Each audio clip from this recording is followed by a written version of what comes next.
நாட்டில் தோல் புற்றுநோயால் பாதிக்கப்படுவோரின் எண்ணிக்கை சடுதியாக அதிகரித்து வருவதாக சுகாதாரத்துறை எச்சரிக்கை விடுத்துள்ளது.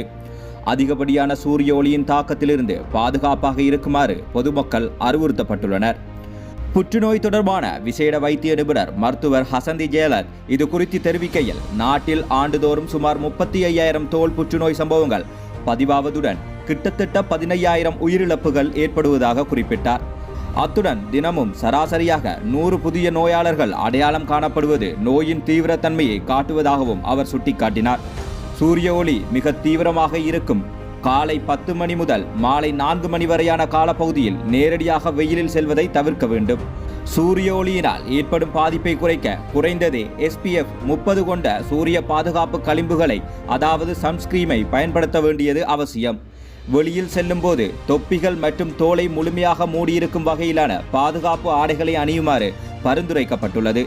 தோலை வெண்மையாக்குவதற்காக பயன்படுத்தப்படும் சில கிரீம் வகைகளை வைத்திய நிபுணர் கடும் எச்சரிக்கை விடுத்துள்ளார்.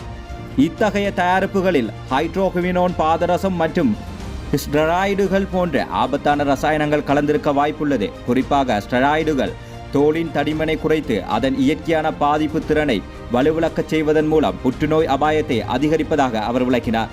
தோல் புற்றுநோய்களில் மெலனோமா வகை மிகவும் ஆபத்தாக கருதப்படுகிறது.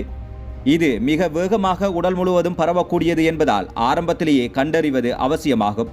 தீவிர சூரிய ஒளியில் நிலவும் பகுதிகளில் வசிக்கும் மக்கள் மத்தியில் இது குறித்த விழிப்புணர்வை மேம்படுத்த வேண்டியது அவசியம் என சுகாதார அதிகாரிகள் மேலும் வலியுறுத்தியுள்ளனர்.